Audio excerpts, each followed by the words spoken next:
You think I have something? Just did an interview with Dan St. Germain. He's a very funny guy, definitely a very energetic dude. It's great catching up with him after many years. Hope you guys enjoy it. Dan St. Germain. We're rolling, baby. We're rolling. We're rolling? Got my notes. Do you need a place to...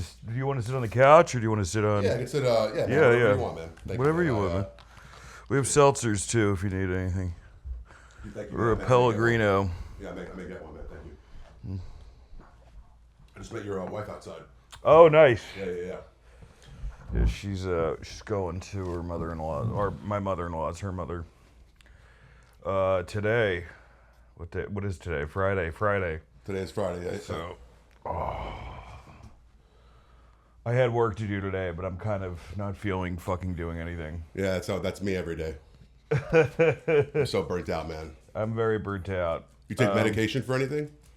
Yeah, I take a lot of SRIs and shit. No Adderall? No, I can't fuck with Adderall. Really? But yeah, I know that I'll just want blow if I do Really? Adderall. Yeah. Because it's like, they're pretty close. Pretty close. Adderall's better because there's no come down, but Right. the high's not as good. So I just try to stay away from all that shit. Really? Yeah. I get a bad crash on Adderall. I mean, I take it every day, though, but... Yeah, I know. My wife used to take it. My mom used to take it, which that was really weird for me. She definitely did not need it. But Is it like for weight loss, or...? I think her psychiatrist is a fucking kook. Okay. I think he was just terrible. But she's dead. Oh, my mom died, too. We can talk about this. Nice. Okay, we have Dead that in mom common. club. Yeah. Unexpected? Yeah, pretty much. You? Yeah, same. My mom, she was killed on her bicycle. Oh my god. Yeah. Yeah, mine had actually very similar. She went in a cardiac arrest and she fell and she hit her nose and she paralyzed herself from like nose down. When did this happen? 2023, I think. Okay, so around, around the same time. On the same, I was 22, but yeah, same. Yeah, it's wild, dude. Was she healthy up until that point? Or? No. Oh, She okay. had she'd kind of, I mean, like, honestly, she went crazy. That's what I'll basically, Okay. that's really what I'm able to, that's the most accurate way to describe it. Right. So, yeah, and then she, a lot of it was like complications. She was alcoholic, and, that's kind of like what I'm smoking pot now, and I know there's some like AA guys that would be like, fuck you, which I get, because if they have to say fuck you to me for their sobriety to keep sober, then I'm fine with that. I'd rather be on this than on pills or booze or coke, and I kind of need something right now. So like, and it's like, I don't like, when I smoke pot, I don't have the insane urge to ruin my life. Okay. But I should quit at some point for sure. Right. Quitting drinking is a big fucking deal. Like, Yes. I think people forget that, where it's like, quit, but, and that's the thing. No, you're not sober. I mean, there is the argument, like, what's sober? Right. Like you and I are jamming caffeine right now. Right. I overeat. You know what I mean? And it's Right. like, it's like the way that fucking some of that shit works is the same way that, nicotine works, and Right. that's a drug, like, so. Well, a lot of like marathon runners and stuff are former addicts because they've just... That totally makes sense to me. They replaced the... I need to do that, something like that. That's what I need Right, to do. right, But right. unfortunately, I wasn't much of an athlete growing up. I was okay, but no, I was actually bad. But I did sports, that's what I should say. Some sports, but I was bad. So, and I never had the thing of, like, wanting to get good at it, which I think you need to, especially if you're not naturally talented Right. at something, you need to want it. And I think I was naturally better at this kind of shit, so I just went with what was easiest. I think you're naturally one of the funniest people that I know. Well, thank you, Dan. I appreciate it. Glad somebody knows. Yeah, I've always admired you, and I get a little bit sad because I kind of hate this is not going to be like a hate comedy podcast, Yeah. but like I wish I had met you under different circumstances because I remember things very different, and it's so weird the things about you that I carry in my brain, which we'll talk about. But I felt like You stabbed that homeless woman our first open mic, and it really left an impression on me. yeah, oh my god, hysterical. No, but I carry like the weirdest thing, but I felt like and this is like I don't know, but there was always like a cabal around you of some undesirable people that I thought, and I wish like had you and I just been in like Columbus, Ohio, doing mics, probably would have been BFFs. Well, You know some what I of mean? those people I'm probably not friends with. Some of those Yeah. people have probably changed a lot. Yeah. Like, because we all change a lot. Yeah. But, you know, like, yeah, I know that, like, the Woodshed, our open mic was hard. Right. Like, on people. You know, do I think it helped people with stand-up? Honestly, I do. Do I think it was, like, do I think some of those people that were harsh did not deserve to be harsh because they weren't that good? Absolutely. I believe that, too. Yeah. But it's a very tough business. Honestly, it didn't really matter because, like, the way stand-up changed was a way nobody in that room could really predicted it. And I'm very lucky in what I do now that I'm making even a living. Right. Because, you know, the game has changed so much. Explain that, though. Explain, like, the change.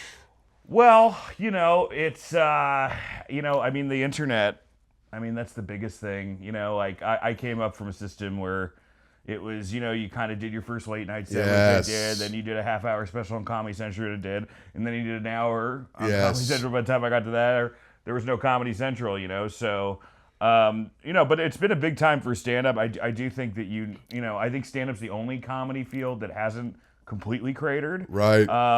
But I think it's like you kind of have to speak to your, I don't know, like your congregation or your tribe. Or, right. It's less of, you know, people are, there's less, I should say, like, just like, hey, this guy's funny for being funny thing. And some of those guys are really good and some of those guys are kind of shit. Right. And I can really go through both political side for that too. It doesn't it doesn't matter. It doesn't really matter. You know, some people are going to be good at it, some people aren't. But yeah, so it's just changed a lot. And I also, I think my personality changed a lot. I still do a lot of stand up, but I don't like, you know, my best friend's my wife. You know what I mean? I hang out with her a lot, my dogs.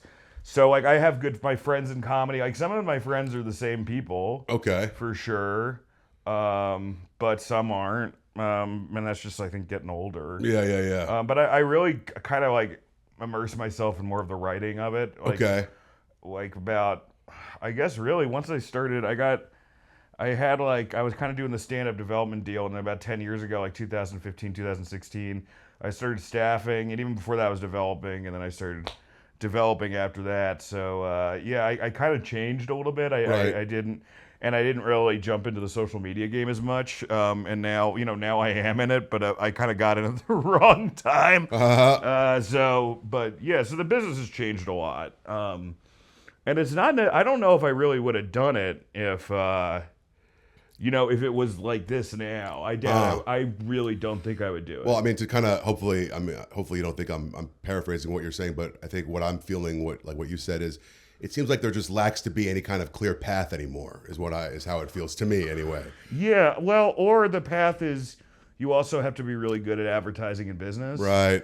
And I'm not even saying some of those guys are super fucking funny. Like, I'm not saying that's a bad thing at all. Like, I don't think it's a bad thing at all. But I do think it's like it's changed. Like, it's hard to just go into this now. Like, I'm just gonna be a writer. I'm just gonna be an actor. I'm just, like, you know, like, regardless what you think about Kimmel or even the free speech issue, the truth is like this model has been failing for about I've been saying 10 this. years. Yes. There's just too many. Like, I don't know about you, but like now it's like I have shows I watch. You know, I watch Peacemaker. I watch South Park. I watch. What's the one on Tuesday that I used to watch that I did Alien Earth? I watched Task. How's that? I heard that's good, Alien Earth. It was great. It kind of, like, some of the characters at the end are a little wonky, but like it's really good. Okay. But like then for the most part, I'm watching like live podcasts and science and politics and you know, it used to be wrestling. I'm not really into that scene anymore, but yeah, there's just all this competition for eyeballs now, you know, like they said that in Secession where Tom was like, you know, like harvesting eyeballs, and I was like, that's a great way to describe it. It really is, yeah, because you really are. And also, like, I've been thinking about this too, like the comics now that we both knew that are huge now. Obviously, there's no like rhyme or reason to it, but I think the one thing that a lot of them have in common is they just kind of hung around. They were just like, you know, like a guy like, I think of like a guy like Nate Bargatze. That guy's been around for 20 plus years. He got like a Conan in 2006. You know what I mean? I'll say this about Nate. I mean, I think Nate's model is, I mean, I've never seen anything like it. Because, like, if you actually look at Nate, I agree with what you said. Yeah. I agree with him, but almost everybody else is not like that. Like, he's almost like he's a way more successful Jim Gaffigan. and like, and I, and I think Jim's hilarious.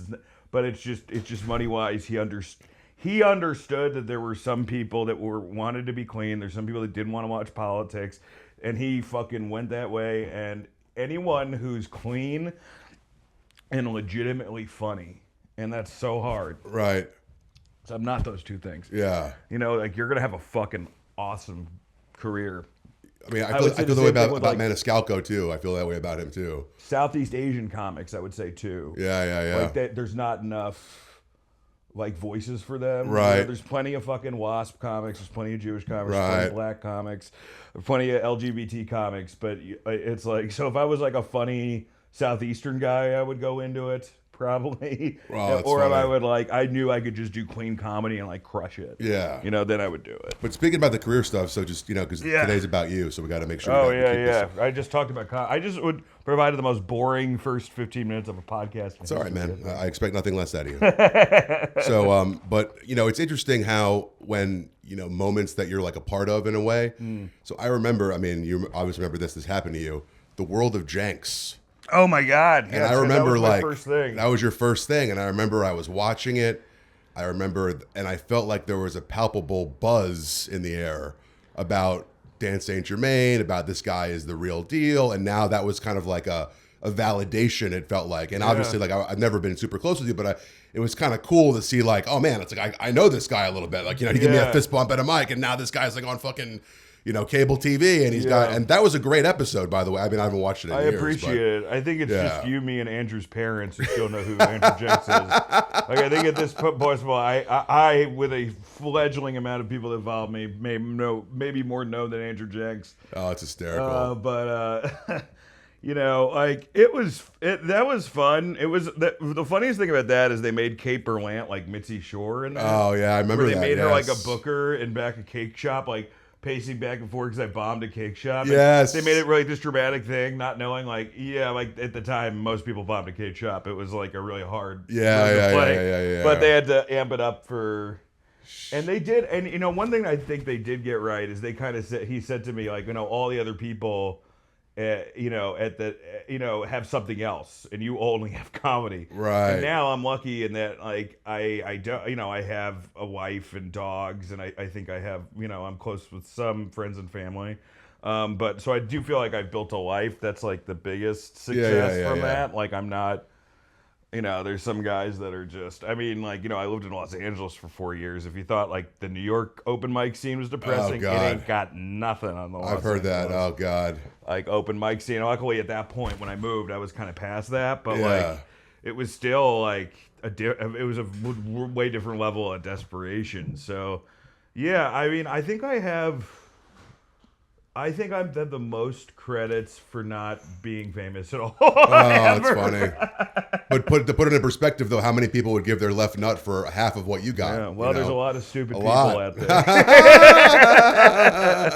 We know it. But take me back to that world of Jenks thing. Did you think when that happened, like how were you like it's happening for me? Did you feel like I don't know? That was very pivotal for me. World of Jenks. I thought it was good, and then it came out, and it was just a thing. Okay. We benefited the time. It was a pretty boring time in American history, 2011. Yeah, it really was, wasn't it? So, it was like Romney and Obama, like the least heated political debate in American presidential history, probably. Right. And that changed. But, that was the time. So I think there were more eyeballs on, like, stuff like that. I think the biggest problem is that everybody fucking started doing comedy. You know what I mean? And I was one. I was part of that MTV one, and then like everybody did it, and like, there's only so many different ways you can prepare a stand-up comedy dish as far as like a lifestyle. Yeah. You know what I mean? Like, ultimately, it's like if you're really good at it, or you're really bad at it. Like one thing I really loved about our time is that I do think that time, like, everybody was doing it, regardless of your skill level, there was, like, a level of doing it for the right reasons. Right. And especially in New York, and it wasn't that I wanted to be an actor. There were some people like me that wanted to be a writer, but there wasn't I want to be an actor, I wanted to be a star. It was, hey, I want to have a good bit, Right. And, But I think that that comedy had its problems too. I think I was too referencey earlier on, and then you kind of get like a scene like that can get too navel gazing. If that makes sense. Well, that's speaking of the references. So that's like the biggest takeaway from those days. I remember just the references were just so nuts. Yeah. And what the craziest thing for me was, I remember you were at an open mic once, and you said that you had the same body as the chick in the movie To Die For, and that to me, oh my god! And what's so crazy is I wish I did. But like, I'm like, what in the hell kind of reference? First off, it's not even good. Like, what, I have Nicole Kidman's body? No, I think it was there was the goth chick, I think you meant, like the one that's like her follower. Oh my god, I don't even. Yeah, that's probably exactly what I meant. I don't remember that reference. That's how because I was like, well, that just sounds stupid, because I'm not like as hot as a guy as Nicole Kidman is as a woman. Yeah, right, but fat goth friend, I can see that. Okay, yeah. I can see that. I don't remember the character, but I can see fat goth. Okay, good. All right, so this segment's called All the AI in the World. So, oh my goodness. All right, so something that I find myself doing with my friends now is, I find I'm frustrated a lot during the day, and I say like all the AI in the world, and I still can't blah blah blah. Anything pop out for you? All like the AI in the world, and I can't buy a house. Can't buy a house. There you go. I mean, I think that's going to be the big divide in America, is seeing, these kings while we have nothing. Which is, that's fucking throughout history. That's the same fucking story. But right. AI, I mean, look, I think that experts are saying two things about AI, and one of them has to be true. Okay. And I don't know which one's true. Okay. Which is, it's going to bankrupt us and be the new, realestate.com crash. Okay. Or it's going to kill us all. Okay. And there's a small one that's a benevolent overlord, maybe, Right. But it's one of those, and I don't know. I can't tell you which one I think is right is the truth, but it's already transforming, the business for sure. Like I get shit sometimes if I use an AI generated image for a podcast, and I'm like, guys, I haven't made money on this fucking podcast yet. Like, right. But it's an interesting thing, because it's like, I think that right now, with our moment in American society and around the world, it's a lot of a guy in a horse-drawn carriage looking at a car, like, right. And being like, what do I do about this car? I know this will get me everywhere, but how am I going to make my money if no one's using my car? Yeah, I have that debate too, yeah. And we've kind of like gutted a lot of, especially job, and like from every end. If you from a liberal side, they've gutted it. Like they've gutted the social infrastructure. If you more of a pro business side, you're like, why are they charging $100,000 for these foreign visas? Right. Because that's gonna fucking bite us in the ass in the tech race. So yeah, it's a very bizarre time, man. Really weird time. Are you like a make it? I don't want to get into politics, but are you like a make it here guy? Or are you what like, do you mean make it here? Like make the stuff here, don't outsource it, and I don't know. I think right now maybe, but I don't. I mean, eventually you want, the eventual goal, which is impossible, is that, you want every country to not be destitute. You know what I mean? So, in actuality, like, you don't want like nationalism, like as your ultimate goal. You want like utopia, but it's also a naive goal sometimes. So I don't know. I think that's too simple of a question now, because as we're saying, like, I agree, and when that was like one thing I agreed with on Trump for sure, where I was like, like pro business. Hey, let's bring the jobs back here. Hey, let's bring the factories here. But now, like all these, like as we're seeing with the tariffs and stuff like that, like, and we saw with the South Korea, with those guys getting arrested by ICE, there are certain things we don't make here. Right. And because of that, we're like putting a bunch of tariffs on all this shit. But like, that's not going to help if we don't know how to make a microchip. Like, that's one of the reasons we're so invested in Taiwan, is that is our only like place that makes those type of chips. Right. Like, so like we're fucked if we lose that. So yeah, I just think it's become super complicated, man. Yeah, it really is. Yeah. It really is complicated for sure. Do you think having like kind of a wild man persona put more pressure on you in your personal life to live up to it? Well, I don't know if I was ever, I guess I was wild at times. No, I think it fucked with me a little bit, because I think then it would be like, this is just like a persona, it's not real. And then I would end up in rehab again. Right. And I'd be like, well, this kind of is real. Right. So, no, I mean, like, it helped, all Wild Man thing helped me on stage. I mean, there is the look. I don't have the option of. There is the option of, man. Like I wish I could just have fucking 8 beers at a party and not buy drugs. But that's not my story. So I can't unfortunately, that's just not something I can do. So like I don't really have another option. But sometimes when you see like, these people met because they were partying, and this guy met here because they were smoking weed here, and at the time I was not smoking, but and I'm in my 40s now, so it's not like I'm meeting out guys. So yeah, I do think it hurts a little socially. It did, but then on the same sense too, it's like, oh, would it be better on a, like when I was dating to have a drink on a date? Well, no, because I would just eventually be unintelligible and she would fucking leave. Right. So it's interesting. It's almost like at this point, it's like, are you happy or sad you're an alcoholic? And the only answer is I'm just an alcoholic. I don't know. Okay. You know what I mean? It's like no, it's no. So part of me, it can be both of those things. Okay. So this is a segment called "Please Validate Me," where I'm going to bring you something that I'm pissed off about with somebody else, and I want you to see if you can hopefully validate me. So there's a comic that we both know that I'm a close friend of that. I'm not going to say his name, but he actually was the one that really pushed me to do this. And then like a month ago, he said that he couldn't help me edit the podcast, and he was getting real snippety with me, and I was kind of taken aback by it. And then I found out just 2 days ago that his dad died, and he didn't let me know that. And I feel like, number one, an asshole, but number two, I'm a little bit pissed that he wasn't like, hey man, my dad died, can't really help. It's like I would have, and I've known this guy for years. He's a great guy, but he's not like a personal divulger. He doesn't like telling people about his person. You just answered your question. Like the way that you handled your mom died is going to be different than the way he handled his dad died. 100%. And if he's been good beforehand, you kind of got to give him a little grace. No, 100%. I don't understand what's so hard about being like a text, like, hey man, my dad passed away, I can't help you out, Just like give him you're fucked up for at least 3 months, I think, after your parent died. But I mean, I understand.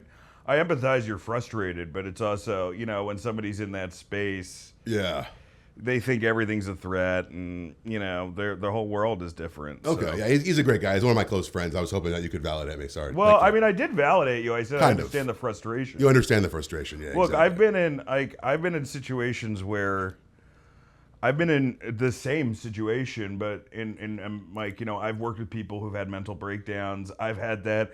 And and that's part of the reason too, where I've been like, all right, well, I fucking did do this to this guy. Right. I should be a little bit more, but I understand it when you're waiting on a deadline and you're like, well, fuck, I know you're going through your shit right now, but I got to get this done. Yeah. It's not so I understand. I'm validating both of you. There you go. There you go.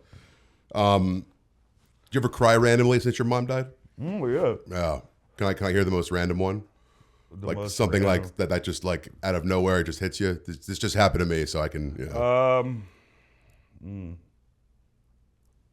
Well, I can't remember the specific ones, but I grew up in Pound Ridge in high school. Right. So a lot of the stuff will remind me of growing up, especially in the fall when kids are starting up and you see the parents getting staples and you see the high school kid being pissed at the parent, and you're kind of or having fun with the parent, and it just brings you realize oh my god, this has been 25 fucking years. Yeah. How about you?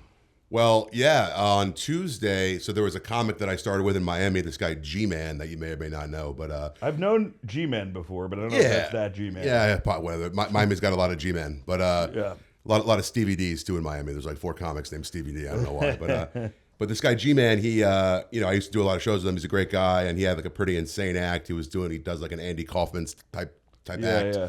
Anyways, I saw him, and we were hanging out, and I got I just started bawling because my mom would come to my show sometimes, and she'd always be like, "Who the fuck was that guy G-Man?" Because he would do nutty shit. He would run around the room, and the guy was just a character. But out of nowhere. It was just the weirdest thing. I did not.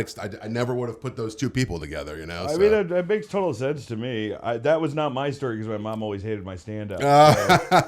But that makes total sense. Do you find yourself avoiding going back to like Pound Ridge? Like, do you find yourself avoiding stuff? It's really beautiful there. No, I only want to come into the city if I'm doing like 2 or 3 shows. Right. Because I want to go in there, I want to work, and then I want to come back. Right. So like, I think comedy is and travel and for sure has been like one of the biggest like reasons I've become such a fucking isolated hermit in all the ways. You know, you were never like that when I first met you. You were a pretty outgoing guy. Well, I was at open mics every night. Right. You know, were you sober? We were pretty sober I when I was first. sober. Yeah. I was at open mics and yeah, I had to meet people. Right. You know, and I had to just I was getting up 17 times a week then. I get up like 5 times a week now. You know? So like it's a different thing. And also, you know, I was in my 20s and I'm fucking trying to meet girls and shit. Right. You know, like, yeah. So, you know, you just fucking change. And also, like, I mean, you and I are similar ages, right? Yeah, I'm 39. Yeah. What year were you in high school? 03. So you it just started happening where your testosterone just fucking drops. Yeah, it's happening to me. Yeah, for sure. Yeah, it's weird. It's like people think it's just the sex thing, but it's not. It's like it's like one of those things of like it's the almost the desire to be out there, you know, like that. So like especially if you have a girlfriend and you're 39, it just gets harder, you know. Right. And you have fucking kids. I mean, Well, I just feel like I'm aged. Like that's why I admire a guy like Jeff Cerulli or one of these guys that kind of, even though he's older than me, he just still is like it really is like a young man's game. And I find myself at some of these shows. I'm like, what am I doing here? You know, I'm talking to someone that's like 23. They have no idea, you know, about anything. I don't know. It's such a young man's game. It is a very. I would never be able to start and do what I did to, you know, get to where I am. I would do something else. 100%. 100%. So let me ask you another question here. By the way, how painful is this for you? Are you enjoying yourself? Or? I mean, this is fine. Okay. I mean, it gets awkward when you ask questions like that, but this is good. Do you think I have something here with this, or with the podcast? Yeah, dude.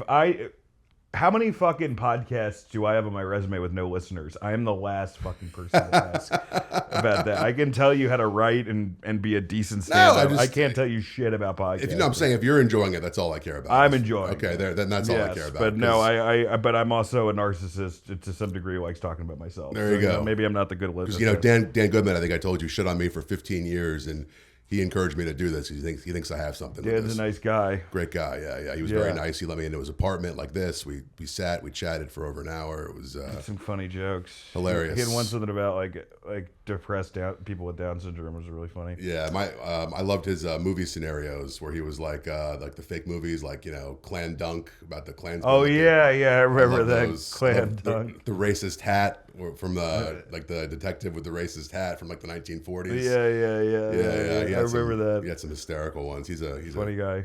Funny guy, complete ball buster though. Every time you see him, it's like boom, boom, insult. Was he a Philly guy? Philly guy. That's right. Yeah, well, that makes sense. Yeah. So let me ask you this question. I mean, kind of not to be like a downer, but like, what keeps you going? Like, what's no, but it's like not to be a downer, but what's keeping you from filling your pockets like Virginia Woolf and walking into the ocean? You've been. I mean, look, I have some stuff like right now. Like, I have a show at Fox. I'm writing with Dan Soder and Mike O'Brien. I think it's really good. It's a cartoon that keeps me going. I'm writing a movie with Andrew J. Cohen, who co-wrote Neighbors. That keeps me going. Cool. So there's always got to be a project I'm excited about. Yeah. I've been guesting, like co-hosting on B&E, and that's been kind of fun. And I do enjoy stand-up. You know, the problem I have with stand-up is as soon as I figure out a joke, I'm completely fucking bored with it. Okay.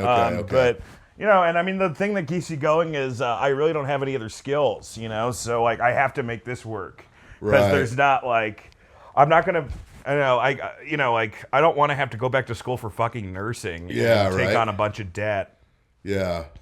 Like have Uncle Sam on my fucking neck for, the rest of my life. 100%. Just to clarify what I meant like, you've objectively been incredibly successful, like I said. So it's just like, what's preventing you from just being like, I've done enough. I Like, don't have dude. I don't have money. Like Right, I'm not. so now it's a Yeah, financial that's it. thing. Right, like I right. don't think like I just tweeted a meme today. It's like it's hilarious. It is true. It's like how do I make more money than my parents and I'm like 10 times broker than them? Right, exactly. You know, Yeah, like it's I nuts. can't buy a house. Do I want to retire at some point? Absolutely. Yeah. If I had all the money in the world, I would probably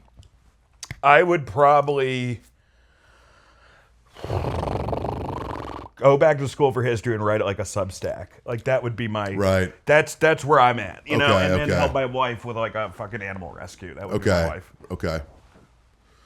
But you've always been kind to me, man. That's why, like, the older I get, I don't think I told you this. The older I get, I evaluate people by one criteria: how do they treat you when you can't do anything for them? Yeah. By that criteria, you're a good man because you've always Thank you. you're always nice to me, even though I couldn't you do. here to ask you for money, so I'm hoping you can do something. We're starting the GoFundMe, but that is kind of like that is kind of weird though. Like, you know, for as much as comedians or people in the arts like hate working, like at day jobs, that is like the weird thing about like, because I made like $10 doing comedy my whole life, but Yeah. it's like if you don't get booked somewhere, if you're not making money in comedy, it's like, all right, I don't get a booking, it sucks. But now it's like when it's like your income, it's like, all right, well, that's like my job now. It's just such a weird. What's that expression when art and commerce meet? It's always very strange. Well, sometimes it ceases becoming art, and often it ceases becoming commerce. It's hard to get those two aligned, you know. Right. That's why like a movie like Sinners is so incredible. Oh, you liked it? Yeah, I loved it. But like, yeah, I don't know. I mean, that's the, you know, like there's plenty of stuff I've done that I'm completely not proud of. Plenty of things I've worked on that I'm not proud of, and there's stuff that I am proud of, and it's you know, it's a mixed bag, you know. Yeah. Who's there's a couple more questions here. Yeah, then sure. We'll wrap up. No worries, man. Who was the best comic you think that disappeared? That disappeared? Yeah, that's not around anymore.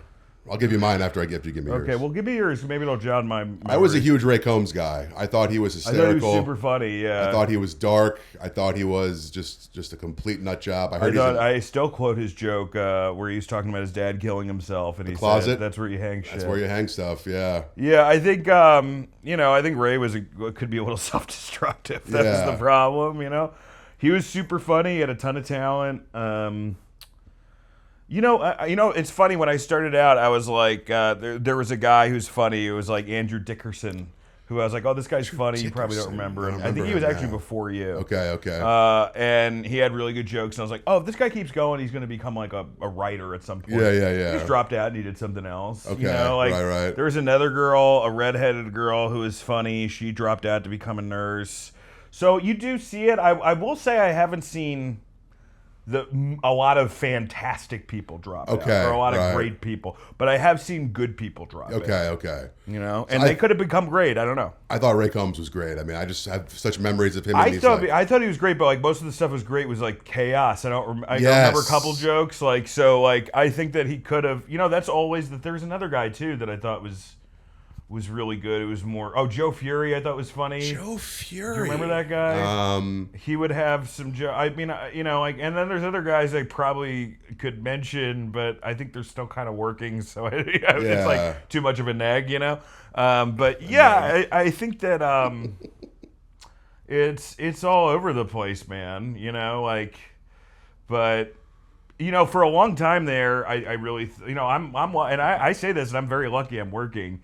But for about five years ago, I would have said, "Hey, look, if you're good, you're working. If you know, like to some degree, like it may not be on what you want, but you're working." Right. I can't say that anymore. Right. Like I don't. I think the business has changed enough now where, you know, and this is really through the complete collapse of narrative content on the comedy side, where it's much harder. Yeah, for sure, man. Do you have a 5-year plan?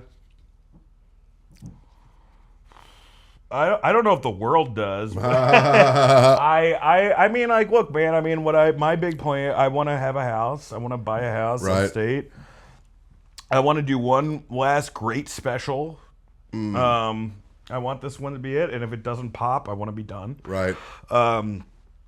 You know, I want, you know, like my goal in 5 years would be either this cartoon that I have with Dan in its fucking 7th season, or in 5 years. That's how successful we are. We did 7 seasons in 5 years. I'm writing movies and I get to just work from my home the whole fucking time. And I'd like to get a little bit more credit as a stand-up, but that's like, you know, a back of the head ego thing. This is like would help me just kind of with a foundation in my life. So, and then have enough money that I could not, and then, you know, I don't need a ton of money, just be able to, you know, I mean, the dream of any writer or comedian, the first dream is to make a living. Right. You know, I think this, then the real dream after that, which I haven't totally gotten there yet. I've gotten there degrees, like I'm not copywriting. Right. But like, is to just write whatever the fuck you want. Right. You know, right. Stephen Wright just paints now, you know? Like, right. So like that's the coolest, to just be able to like be like, hey, I'm gonna fucking, because I have no desire to be famous or to be talked about or to be like any really of that you don't shit. I thought that fueled you for a long time. It did. Okay I'm shocked to hear you say That's this. changed in the last 7 years. I just want a nice living. I want to have my friends. I want to be respected around my community. Maybe a little more respected, but like that's all ego. Like for the most part, I just want like a pension and money, and I want to write good stuff and create good stuff and do good sets. Like I don't really like the whole desire to be, you know. And well, don't get me wrong. I mean, I was like, you know, I was on all those lists and shit like that, and it's a sting when I don't get on them anymore. But that's not like, it's not gonna fucking help my family, you know. Right. All right, I'm gonna ask you some rapid fire questions now. All right. What's the best movie nobody's seen? What did we watch? Last night we just watched Henry Portrait of the Serial Killer. It's not the best movie nobody's seen. What year did that come out? That was like 79. It was about Henry Lucas, Porch? Henry Lucas, who's a serial killer. Okay. It was played by Michael Rooker, but that's not the one I would pick. You know, a movie I was just thinking about recently that a lot of people probably haven't seen was, I think it was like it was an Eastern European movie, but it was The Lives of Others. It was about the Stasi in Russia. Okay. And there was this guy who was like listening to this couple and kind of became emotionally involved with the couple. I remember it being very good, and I remember I'm like, oh, I should rewatch that. Okay. Back to the Future 2 or 3? I've never seen either.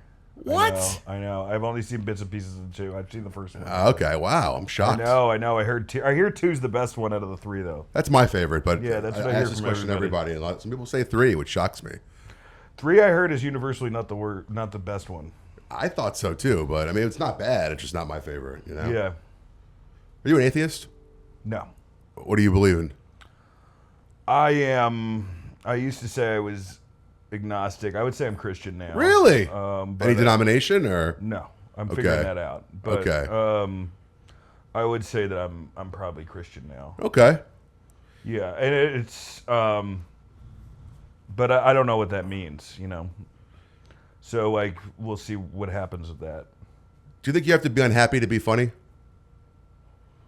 I used to say no, but I think that you have to be unhappy a little, yeah. You think so, right? For sure, yeah. I think it's really hard now. I don't think the Sally Field and Punchline character exists. You know? I don't. Another reference. I really haven't met one who's just like naturally. I'm sure that maybe if we sat here and we went through, right, like you know, the Comedy Cellar lineup would be like, all right, well, that person's really funny and seems adjusted, but yeah. You know, it would literally us be going like, oh, that one, you know, like rather than fucking that one.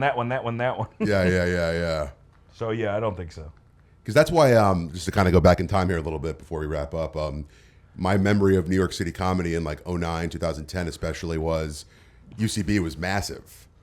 And I would meet a lot of these like UCB people, and a lot of them were like Wall Street bankers and like model chicks. And it's because they could afford it. Well, they could afford it, but also like, this isn't for you. I don't know. I used to kind of think that. Well, I was talking about people who take UCB. You know, like UCB was such a scam organization as far as like, you know, basically just making money off the back of some comedy slaves. You know, like that's really what they were doing. Remember the whole fight, the stand-up UCB? I know. That was wild. I was yelling about it. That was wild. But you know, they went out of business, and the clubs that paid people didn't. So fuck them. Yeah. And now they're coming back, and you know, all these guys. It's like it's so gross because like, you know, they're clearly like, they'll say, like somebody from, you know, like somewhere, something will say something to them about them. And then like, you know, they'll like these people that are supposed to be these fucking huge progressives are like than ripping people off. And you're like, well, what kind of fucking message does that send? Right. Yeah. But like whatever, they can go fuck themselves. And that's the funny thing is, I'm sure I'll do. Even though I probably hate them and they probably hate fucking me, like I'm sure I'll do a show for them because I'll need to and not get paid. Right. And then they'll benefit from that, despite saying I'm an asshole. So that's Right. like that's just kind of where that is. But I thought that in general, entering stand up is it's a lot. There's a lot more people that can do it because there's not that same Barrier to entry. Yeah. All right, so just wrapping up, take me through because I really don't know your origin story that well. You went to high school in Westchester, but you went to grammar school in Rutherford, New Jersey, in Bergen County. Right near where some of the hijackers weren't at. I always like instead of Bruce Springsteen, I'll just bring up the worst. Oh, it's funny. So I was there, and then when I was 13, we went to Westchester, and then I went to kind of acting school in college. So were you a theater guy? I was. And then my dad's a pretty well-known writer. I think I knew that, yeah. But so that's kind of I had a bunch of plays growing up, and then I got into stand-up, and I lived in New York for 8 years, and then I lived in LA for 4 years. And you started in New York. I did start in New York, and then I met my wife while I was on a trip to New York, just doing spots actually in between like the seasons of the show that I was writing for, and then that changed. That was like. Yeah. Anyway, that was, then I got married. Then COVID happened. I feel like there's been like a new era of. It's almost like fucking. We like the timeline got weird. Yeah. All these generations feel so much different than the last. And Yeah. I was saying this to somebody else where I was like, I think I have way more in common with a 70-year-old. Than I do with a 25-year-old. Yeah, 100%. I feel that way too, yeah. Because of the way everything's going, for sure. What's your favorite Woody Allen film? It's always Annie Hall or Hannah and her sister. Really? Wow. Yeah, right? Okay. Why? I'm not like, I've seen a lot of Annie Hall though. I haven't seen, like, what have I seen? I've seen Midnight in Paris. I loved it. Seen Blue Jasmine. Blue Jasmine was phenomenal. Great, phenomenal movie. You like Dice? I thought he was wonderful in it. And I that's saw like him. That guy that's who he is. That character. I saw him do stand up in Portchester Yeah. like a couple months ago. I see him every time he comes in town. I fucking love Dice. It's so funny too because you talk to Dice. him backstage. He's just like a nice older guy. He's like. Oh, have you talked to him? Yeah. At the stand. I've heard he's not that approachable. So we were at the stand in the green room, and we were just hanging out. But he was like, just wanted a tea. You think like it's gonna be cigarettes, and he's gonna be punching guys out. But he's like, it's cold in here. Can I get a tea? But yeah, I mean that's that guy's still doing it. His kid was doing comedy in the city. I don't know if you ever met him. I've heard vaguely. Yeah. I've heard so many different kids. I heard. Who was one that was Andy Dick's kid? Andy Dick's kid, a poor kid. Oh, that's funny. Oh my God, I know. I've had almost everybody's had an Andy experience. Andy to the point of like where I was on UCB and I was in UCB in LA, the LA room, and I said I was bombing, and then I was like, who had an Andy Dick experience? And like half the audience raised their hand. We just went through them. Yeah. Jeez, I think it was like Michael Caine's daughter was doing. Oh wow, that's funny. Like it's just wild, just all over the place.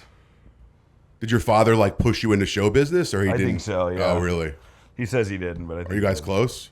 We're close. Yeah. Okay. For So sure. were your parents split at the time, or? No, they didn't split until they split like 10 years ago. Okay. I think. Did he remarry? No, he definitely dated a lot, but no, he didn't remarry. And you have siblings? I have a sister. What's her story? I don't really know. We don't really talk that much. Really? Anymore. Not Wow. anymore. No. Falling outs are tough. I mean, you probably had a couple after your mom died, Like Yeah, so my whole family is at war with one another. It sucks, Yeah, I think that speeds it up. Yeah, I don't know. She's not here to defend herself, so like I used to make jokes about her when we were friends, but now that we're not like close, it feels a little like punching down. Yeah, is she in this area or? Yeah. Okay. Yeah, for sure. Because I used to have a coworker who's like, her parents were like never really together. And so her dad was like this kind of a player, so he had like 6 kids with 6 different women. So I was like, those days are gone. I know, right? I know. I mean, I know somebody who literally had, and this person may or may not be in my family, but literally had their dad had families on each side of town. Yeah, how do you get away with that? That's crazy. There wasn't fucking social media. There wasn't. There yeah, were 4 yeah. things on TV. Yeah, there wasn't right? enough time to put your affair on TV. That's what I wonder about Elon Musk. I'm like, how does he keep, like, what's the... Well, he's what not is- fucking a lot of them. That's the thing. Oh, So he's a not? lot of it's insemination. You think so? I know so. Oh, wow. Yeah, yeah. 'Cause, like, he what, says it's not. I would love to know what I that don't know if his talk dick is works. like. Yeah, oh, wow. But you know, like I have no idea, dude. That guy's on a lot of fucking ketamine. Oh, that's hysterical. You know, My he's on a point lot. is, with this chick I was telling you about, I was like, so like your brother or sister could be in this bar right now? She's like, yeah, probably. You know, it's like, because like You know, she's got to watch out for that because there was a study. And this is a creepy fucking study. like, Okay. that brothers and sisters who don't meet one another sometimes can fall in love. Wow. In the outside world because there's enough in common. Oh my god. Physiologically. Oh my god. Like as somebody who's fought with his sister a lot, that idea to me is repugnant, but it's true apparently. So she better do that fucking ancestry test. But I mean, she's with you now. But you know, if she ever gets out there, again, Yeah, do the yeah. ancestry test. So she doesn't have a kid with a fucking third eye. Somebody should write that sitcom. You know? Well, that would be so fucking gross. But yeah, maybe. All right, man. Well, this has been great. Thank you, buddy. I've got to get a selfie before I go. I don't want to forget that. Absolutely.